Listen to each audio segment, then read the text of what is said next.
IPL এর মঞ্চে কি এবার পলিটিক্সের ছায়া? কেকেআর ভক্তদের জন্য কি তবে খারাপ খবরই সত্যি হলো? কেকেআর ভক্তদের জন্য একটি বড় দুঃসংবাদ।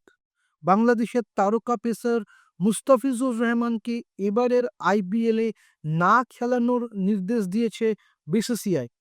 নিলামে ৯,২০,০০,০০০ টাকা দিয়ে তাকে দলে নিয়েছিল কলকাতা নাইট রাইডার্স।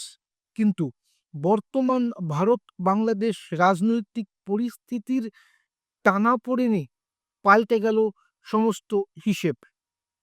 বিসিসিআই সচিব দেবজিৎ সাইকিয়া পরিষ্কার জানিয়ে দিয়েছেন, মুস্তাফিজুরকে ছেড়ে দিতে হবে কেকেআর কর্তৃপক্ষকে।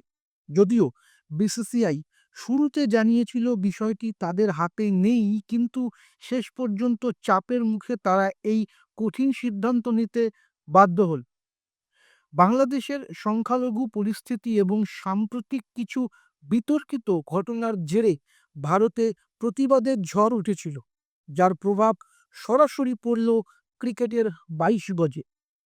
মুস্তাফিজুর খেলতে না পারায় কেকেআর অবশ্য একজন বিদেশি ক্রিকেটারকে পরিবর্তে সই করানোর সুযোগ পাবে।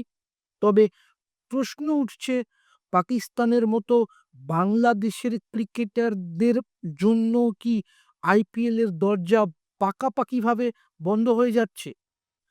আপনার কি মনে হয়, খেলার মাঠের সঙ্গে রাজনীতিকে জড়িয়ে ফেলা কি ঠিক হচ্ছে? আপনার মতামত কমেন্টে জানান, কারণ আপনার মতামতই গুরুত্বপূর্ণ এবং সেটাই শেষ কথা। তাই চেষ্টা করছি প্রতিদিন খেলার খবরের আপডেট দিতে। আপনাকে পাশে থাকার অনুরোধ করছি। আপনার মূল্যবান কমেন্ট, একটি শেয়ার এবং সাবস্ক্রাইব এই চ্যানেলের জন্য খুবই মূল্যবান। ধন্যবাদ।